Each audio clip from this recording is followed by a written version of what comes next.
whether we're in perimenopause or menopause, our relationship to ambition is going to look different. And, I've worked with a lot of women who are like, well, my brain isn't as good as it was before. And I want us to reframe that because it is different. It is not better. It is not worse. It is different. But I think it can be a little bit problematic when we just tell women to fix themselves, right? It's like, be better. Do you know how much we're already doing? Like, it is a lot, right? Today, we are going to talk about something that I think is so relevant to so many women. And I know this because I hear this from you. I hear this from my clients. And it is all about finding your ambition again in perimenopause. And maybe that feels like your spark. Maybe that feels like something else. But I have the amazing Amina here from writing her book, telling us a lot more about this area. She's an executive coach and leadership trainer. And she has created this amazing book in this expertise for us. And I think we're going to learn a lot more about our ambition and get our sparkle back. So Amina, welcome to the show. Thank you so much for having me, Bria. I am delighted. Yes, I'm so happy to be here. And why don't we start with you? Can you tell us about how you became passionate about ambition and specifically women's ambition? Yes. So if I'm really honest, I think I've been a student of ambition my whole life. I'm the child of immigrants and, was told like, just keep your head down, work really hard. And if you do that, you'll have all the shiny things in life. And I remember growing up just kind of like watching my dad with his relationship to ambition and like trying to find his place in the world. And I just carried all of that into the workplace. And so my origin story is that I started my career in marketing and brand management, and I was 6 years into that career and I was working so hard, first one in, last one out, and I ended up getting sick, but not casually sick, like really sick. And I had gone to 7 different doctors and it was the 7th one who figured out what was going on. And I got 2 autoimmune diagnoses, but it happened in this very dramatic fashion where I was going to work on a Friday and I get a call from her and she says, Amina, if you don't go to the hospital now, instead of going to work, you'll be days away from multiple organ failure. And I call that my stop moment because you can imagine it stopped me dead in my tracks, almost literally. And I had to choose another way. And so at that point, I went back to school and I studied nutrition, mindfulness, coaching, somatics, like everything to feel better in my life. And then after a couple of years of that, I was like, oh my God, this is amazing. Like, why is nobody teaching all of these things together? So I eventually designed my coaching practice, which I say I take a mind, body, and business approach to coaching because we act as if we're disconnected at the head and the body, right? But we're one system. And so been a student of ambition my whole life. And it was that stop moment that really had me look at it and my relationship to success. And it sent me down the path of eventually becoming a coach who would go on to write a book about ambition. What do you feel like is the biggest thing you changed or your perspective? And maybe you should define ambition as you used to and define it now. Is that okay? Yeah. I mean, I think back then for me, ambition was achievement, accolades, all the shiny objects. And I loved shiny things. So I was like, cool, like I'm into this. Yeah. And then that was very expensive, right? It cost me my health. And now to me, how I define ambition in the book is simply a desire for more life. It's just a wish for growth.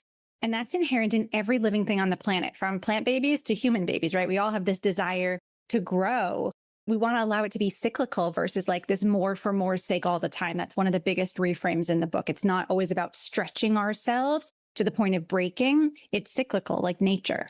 Yeah, I love that you say that it's because I do think it changes that our capacity changes and how we need to look at it. This smarter, not harder kind of capacity needs to change as we get older. 100%. And then all of these examples that we have out in the world are people that are just that always moving the finish line, always moving the goalpost, that never ending upward trajectory. But that breaks our bodies. I think it breaks our spirits. And ultimately, I think it upholds some oppressive ways of being as well. And so I do think that we need to move much more cyclically, like we're cyclical beings, right? And so can we allow our ambition to move similarly?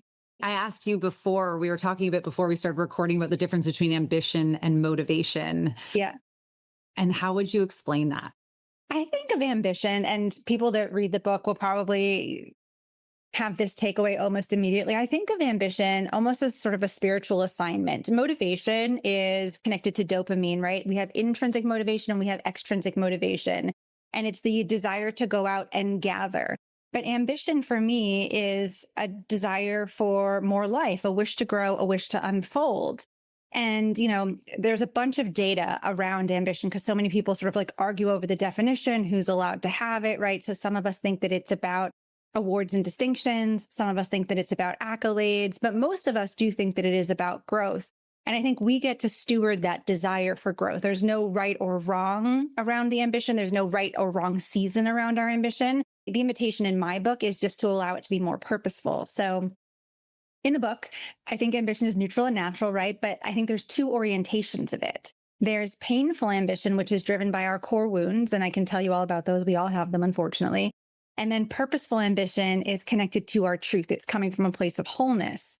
So if we let our core wounds drive our ambition, it's kind of a house of cards. It's a bit wobbly. But if it's connected to our deeper why, it's much more generative. Oh, interesting. How do our core wounds show up? Yeah. Okay. Let me tell you all about the core wounds. I love talking about now the core. I'm so interested. Yes. No, I didn't. Yeah. Okay. So there's 5 core wounds. And for every wound, we wear a corresponding mask. So the wounds are rejection, abandonment, humiliation, betrayal, and injustice. And you're probably hearing these words being like, oof, those are a little intense, right? Each and every one of us has 1, 2, 3, or all 5 of these wounds. And it's a very human rite of passage. It just happens in our family systems, on the playground, or even vicariously, even if you have the most amazing family, right? It's just a very human rite of passage.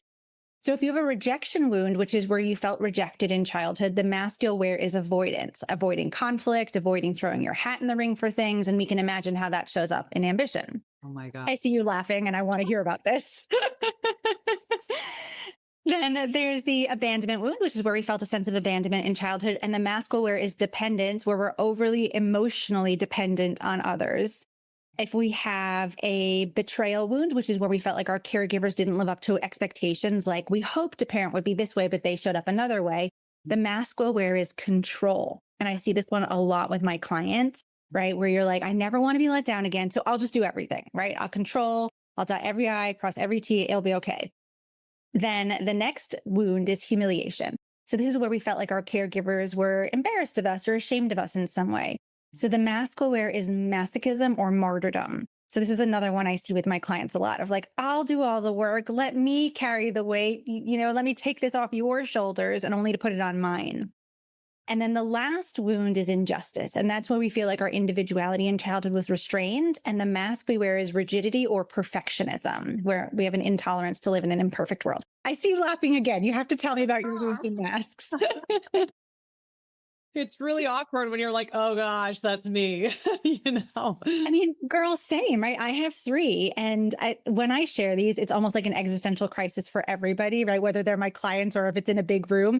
But we all have them, right? There's zero judgment or shame here. Every single person that we see on the street every single day walking around with something. Yeah. And you said at least 3 we usually I have 3. Oh, I have you 3. have 3. Okay. We can have, but everyone has at least one. Exactly. At least one.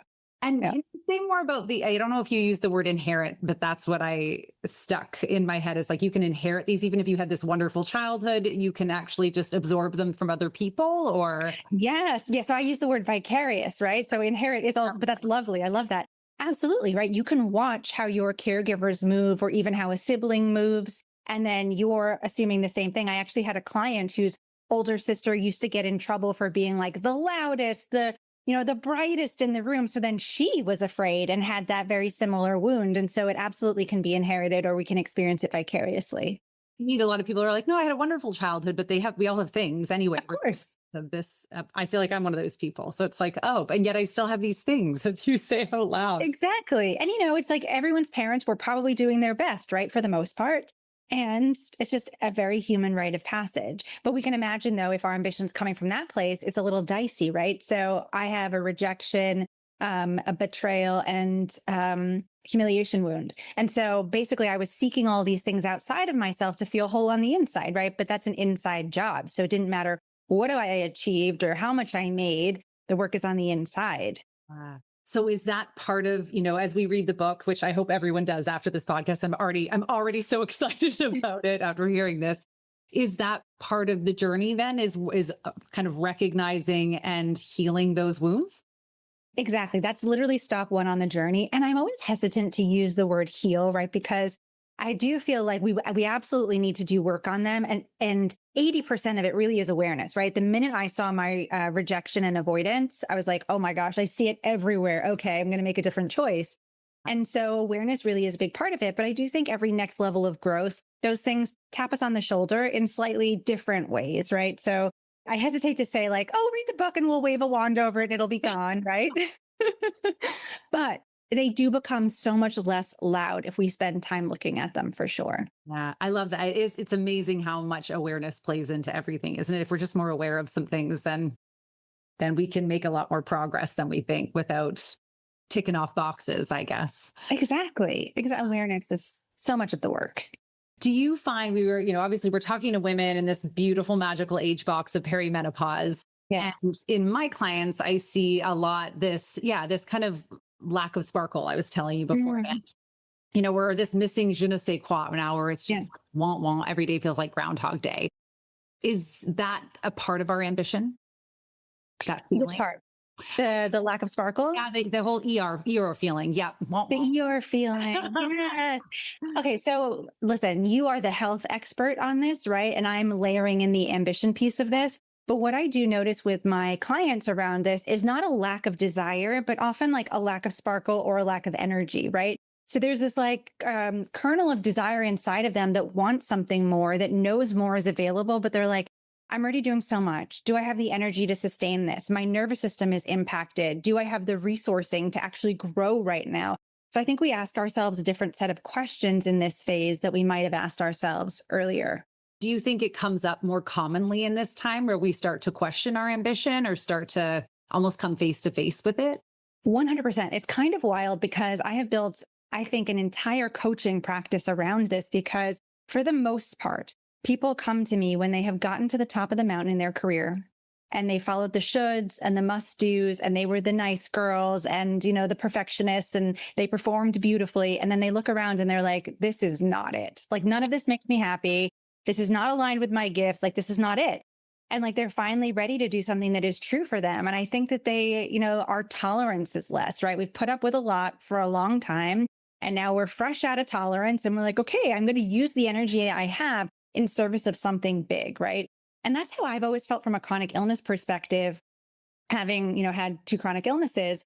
I'm always thinking about like, well, how do I optimize, right? I don't have energy for everything. I know that these are my gifts. I know this is the contribution I can make. How can I double down on that thing versus wasting my energy or my time or my enthusiasm? And so I think it's like sort of fine tuning that and bringing that lens to things. Yeah, I love that you said that because I think that's a challenge for us. But when you can start to step back and be like, oh, this is what brings me energy and this is what kind of steals my energy, we can start to reallocate and refocus. Uh, Yes. okay, so we spoke about these core Wounds. wounds. Thank you. And then you mentioned something else. What the Oh, was it painful versus purposeful ambition? That part? purposeful? Yeah. So Yeah. painful Okay. versus purposeful. So, painful ambition is the paradigm that most of us kind of enter into because most workplaces are designed around that, right? It's like urgency culture, it's squeezing every last drop of productivity out of yourself, it's needing the awards and the accolades, it's, hoarding power, hyper individualism, all of those things. But I also think as we enter this era of our lives, again, we have less tolerance for that way of being. We're like, oh, we're actually stronger together. Why do I need to carry this myself? Why am I moving at this urgent pace? Is everything urgent, right? I think we start to ask ourselves these different questions. Yeah. And I think naturally tend to look at purposeful ambition as more of the way of being. We're done living in the old way. It's been too expensive. It's been too costly. It doesn't work for our bodies in this season. And I think people are really interested in something different. I know I am, and my clients are. Yeah, for sure. For you, when you started to make these changes in your life, what were the first things you started to notice in terms of just your health? Back in the very beginning when I started making these changes, even before I entered the perimenopause chat recently, everything changed, right? My brain changed, my energy changed, you said like we lose our sparkle, right? In the initial diagnoses phases with my chronic illness, I absolutely lost my sparkle.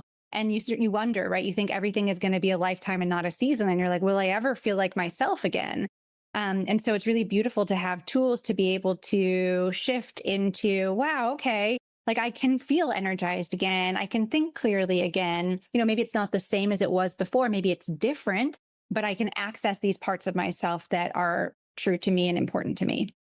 When we're looking at changing, it feel overwhelming. There's that whole concept, I think, of the devil, like often we want to stick into what we're comfortable with, even though we can see that it's not working for us. What do you Yeah. say to your clients in those pockets of like, it might look different, but like stick with it? What is how do you work with people on that? So I bring a lot of nervous system work into my practice.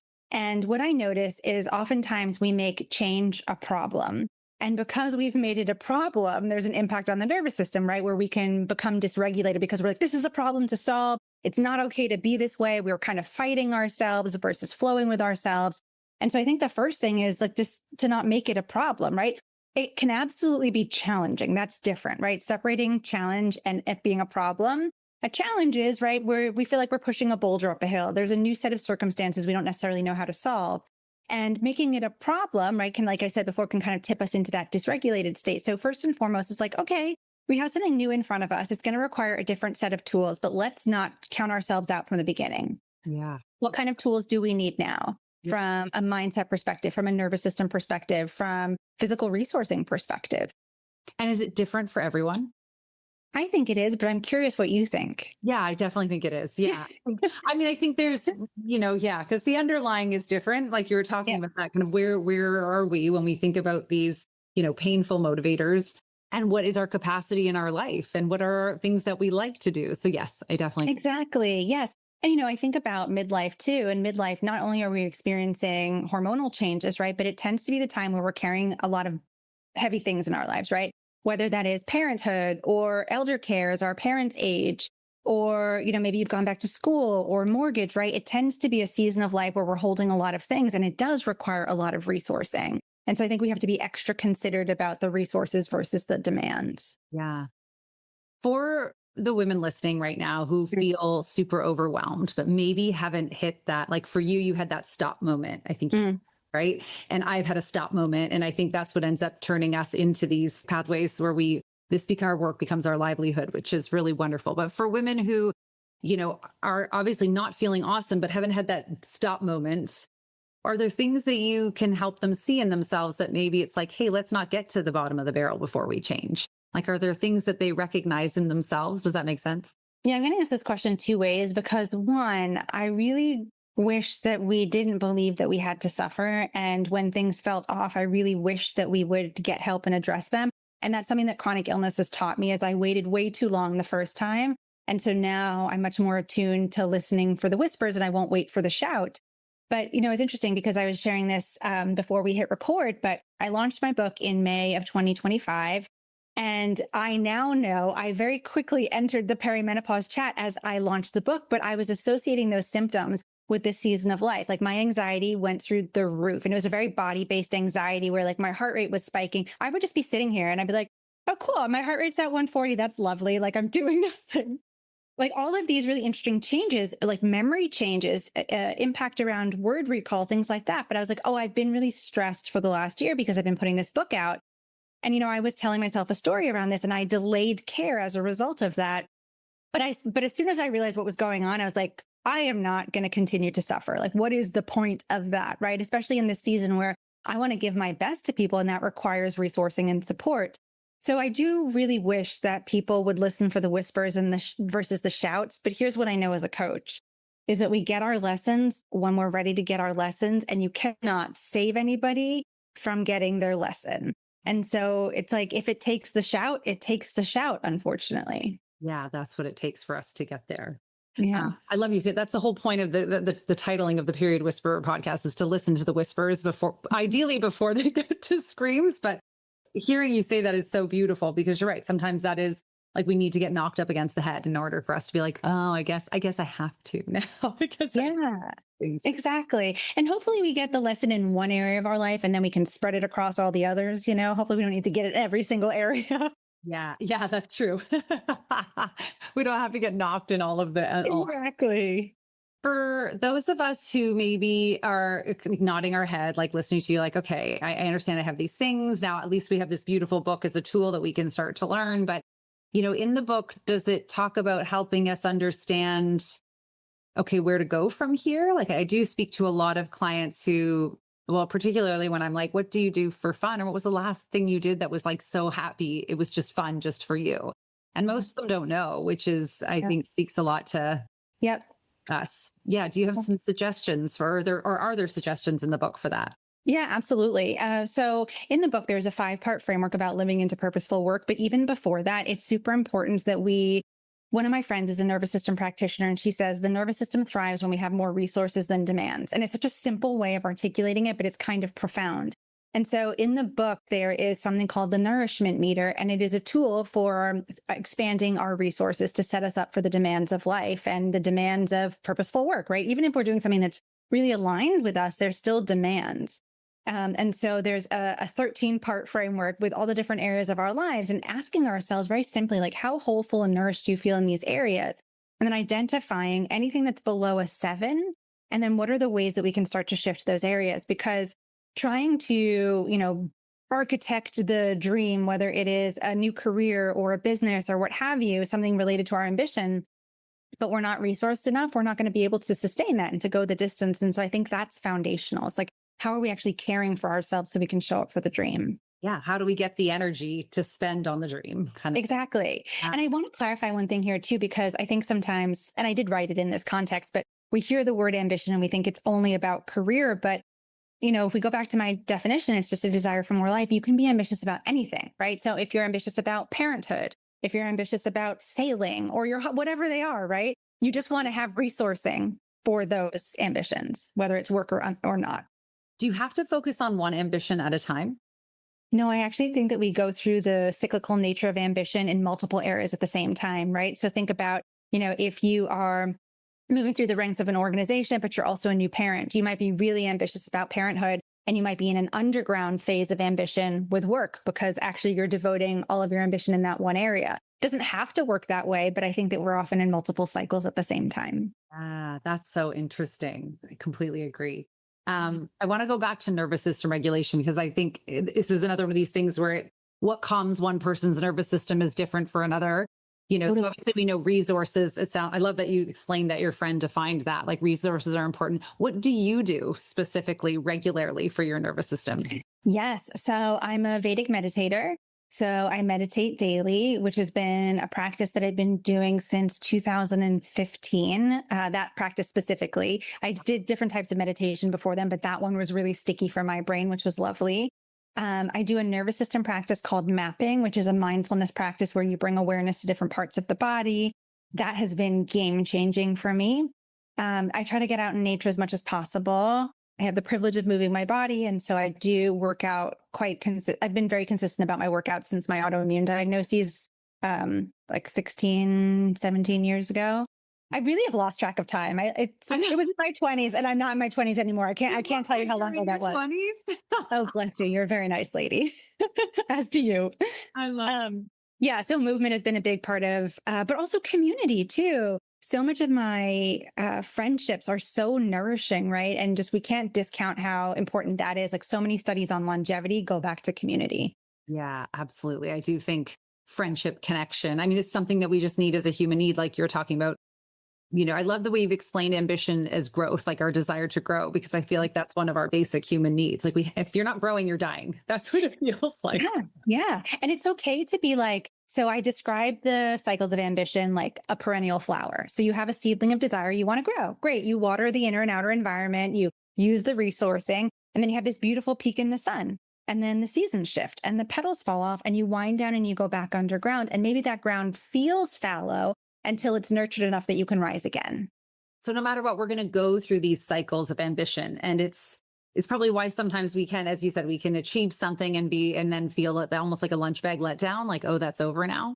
Like this excitement of accomplishing something is done. Totally. And then also, our brain's tendency to want to move the goalpost, but it's actually, I think, really important that we take moments between so that we let so we're not always depleting our dopamine, right? If I'm always moving the goalpost, nothing's ever going to be enough. And so take in the achievement, take in the height, and then let yourself be in the underground to rest, to nourish before you rise again. Is there any gender differentials or gender gaps do you find between ambition? Oh my gosh. This is actually why I wrote the book. Oh, really? Yes, this is a big piece of it. So, I was particularly interested in identity and ambition, and I wasn't seeing anybody talk about this. So, men and women enter the workforce with the same levels of ambition. Men are rewarded for theirs, women it's seen as a detractor, right? If you're an ambitious woman that negotiates her salary, you're seen as difficult. Women of color are actually the most ambitious cohort in corporate America, but experience the most headwinds and pushback. We experience what is known as an ambition penalty. And it's particularly challenging because we kind of live in a time where we're told, hey, take up space, right? Like get in there in the organization, speak truth to power. You do that and you get your hand slapped, right? So it creates this push, pull, double bind around ambition of be and not be in the same sentence. So what I was particularly interested in is like, well, how do we do both things, right? If you're telling me to be ambitious and take up space, but the minute I do, I get my hand slapped and I'm punished, how am I supposed to be in right relationship with this growth? And that was the essence of writing the book, basically. Wow, that's crazy. I didn't even. It is kind of wild. Yeah. Actually, I have to tell you this one case study because I think it's so interesting. So there was this professor at Columbia Business School here in New York City, and they decided to explore ambition. And so they gave half their class as a case study on a woman named Heidi, and they were supposed to evaluate Heidi's performance. So Heidi worked in venture capital, and they were like, oh, she has had an illustrious career. She's gotten great results. But like as a leader, she's kind of meh and she's not very likable. I'm paraphrasing. Yeah. Now, the second half of the classes get a case study on a man named Howard. Howard also works in venture capital and they're supposed to evaluate Howard. And they're like, Howard has also had an illustrious career, amazing results, but a great leader and so likable. But guess what? The joke is on those students because it turns out that Heidi was Howard, Howard was Heidi. And this was a test to underscore gender bias and ambition, even from female students. Oh my gosh. That is Yeah, it's fascinating. how do we begin to undo this kind of? Because I imagine we are also as women, like if this is a cultural thing that Mhm. has been impressed upon us, this is also likely how women can feel about themselves about their ambition. That's exactly it, right? We internalize this bias and then we're like, well, who am I to take up space? And if I take up space, maybe I'm the B word, right? We internalize a lot of this and then we tell ourselves some stories. And so I think that there's three ways of operating. We can work on ourselves, we can work on the system, and we can work in the system. And so the book is a guide to help us work on ourselves, but also to support us working inside of the system. Because, I think it's a little tricky, and I wonder if you see this with your clients too, but I think it can be a little bit problematic when we just tell women to fix themselves, right? It's like, be better. It's like, do you know how much we're already doing? Like, it is a lot, right? And so we have to be cautious of like downloading the work onto our individual shoulders. And though there is work for us to do on our side of the street, I think that at the systems level, at the leadership level, a lot of change needs to be made so that women can comfortably and safely express their ambition and not be punished for it. But I like to start with us and then have it ripple out from there. Yeah. Yeah. It's an inside job for sure. Yeah. Not only an inside job, right? Because again, one of my friends wrote this article in HBR and she said this one thing that has always stuck with me. She said, we need to be less focused on fixing women at work and more focused on fixing the places where women work. And I was like, that's it. That's right. That's it. Yes, Yeah. you're right. I mean, we can always start with ourselves, but I think you're right. Women Exactly. are already doing like women are like, what woman do you know who's not working on herself right now? Exactly. Exactly. Yeah. I found this very fascinating when, during the years of having babies, it was like reading all my girlfriends reading all the books, but there were no partners reading books. Yeah. No Yeah. partners read the book. So it was like we have women constantly working on themselves, being healthy, trying to grow, trying to meditate, trying to do all of these things. And they seem to be the only ones out there working on it. So I appreciate that you said that. Yeah. We need some allyship. We need some helping hands. Yeah, for sure. What do you see for your clients, or what have you seen from your clients through, better understanding the ambition trap? Oh my gosh. It is such a lightning bolt moment. I think that culturally speaking, a lot of us are indoctrinated to believe that our needs have to go last. Like, who are we to want something and to want more, right? So I think even just the permission, you're allowed to want what you want. The permission to be ambitious even is like such a wild thing. The permission to be ambitious, but to take care of your body while you do it is also such a wild thing for them. And so it is a really big light bulb moment for them. But what happens is they get so excited about it, kind of like when I had my stop moment and I went to all those certifications and I was like, oh my God, so much is possible when you're well. Who I know knew? when you're Who knew? And so they have these light bulb moments where they're like, oh my God, I want to pass this on. And so I have a lot of women that then take it into work. I have a couple of clients that are CEOs. And what they started to do was they took the book to their leadership meetings. And every week they would do a chapter because each of the chapters has certain exercises. So they wanted everybody to be a part of this work because they saw the benefits in their own life, which I just think is so rad. Yeah, that is rad. That's the perfect word for it. That's so rad. Look at the ripple effect that you're creating with this book is really beautiful. Thank you so much. Thank you. I feel like we all deserve our dreams, and it should never be at the expense of ourselves or our bodies or our dignity. And that apparently is a profound insight because so many of us are operating in a different paradigm, unfortunately. Yeah, absolutely. I think the amount of women that I work with who have these very beautiful, successful careers and cannot seem to figure out why they can't fix their health. And it's Yeah. like, oh, there's a Yes. lot of connection and time here for sure. Yes. What is your, for all of us who are going to run out and grab your book, because I think I'm very excited to read it myself. What is your like big hope for us to achieve, like your message through it for us? Well, I hope that everybody feels more comfortable with their ambition, right? And like we stop judging ourselves around what it should look like, right? I think a lot of the times maybe if we're in a rest phase, we see somebody else's growth and we're punishing ourselves for not being in the growth cycle. It's like, it's supposed to be cyclical like nature. So wherever you are with your ambition, please don't make it wrong, right? There are seasons for growth and there are seasons for rest. And I want us to feel like we all have permission to dream and we all have permission to really nurture and take care of ourselves as we do get on the court with those ambitions, that it's not mutually exclusive, because that's the dominant paradigm. And I really want us to shift into something else. Yeah, I love that. Well, I think you're already doing that, which is really amazing. So thank you so much for your work. Is Oh there my gosh, anything thank else you. you feel, oh, thanks for that. Anything else you feel like the women listening should know? I feel like we talked about this, but I'm just going to underline it is that, as we enter this era of our lives, whether we're in perimenopause or menopause, our relationship to ambition is going to look different. Our careers may look different. And, I've worked with a lot of women who are like, well, my brain isn't as good as it was before. And I want us to reframe that because it is different. It is not better. It is not worse. It is different. And I think this is an invitation for us to double down on certain gifts, right? Every single one of us has a zone of genius. And I think we spend a lot of time in our careers operating outside of our zone of genius. And that feels like pushing a boulder up a hill. But I think in these decades, we have less tolerance for operating outside of those zones of genius. And if we want to give our best to the world, we need to really occupy those spaces. And so our brains are not worse. They're different. And I think we can get the best out of ourselves by really operating in our zone of genius. I love that. I really felt like this phase of our life is a gift we didn't ask for, but that we need. And, maybe this shifting of our brain is really just our brain and body's demand to do better, but do better. 100%. It's like, Yeah. no, we don't have time for that riffraff anymore. We're just going to do this. Exactly. Like cut to the chase. I keep saying to my clients, the jig is up, right? It's like we were putting up with way too much before. The jig is up now. So just let's go do the thing that we want to do in the way that we want to do it.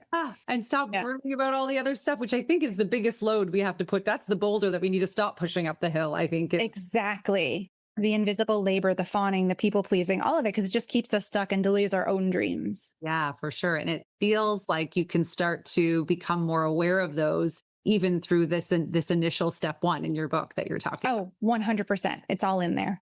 How do we get your book? Thank you so much for asking. You can get my book everywhere you buy books. So whether that's your favorite indie bookstore or national chain, online, there's an audiobook. I narrated it. Oh my gosh, I love that. I love that you narrated it. It's my favorite when the authors do that. Oh, it was so fun. Actually, one of my clients is a director, producer, directed the audiobook, which we had a whale of a time. It was amazing. Gosh. Yeah. What did you find the most challenging about reading the audiobook? Oh my gosh. Well, it is very physical. Like I'm somebody that works out regularly, like I am in shape, but it was very physically demanding. And so I brought all my tools. Like you may laugh or also love this, I don't know. But I literally rolled up to the recording studio with a yoga mat and a weighted blanket and like all kinds of potions because I love that.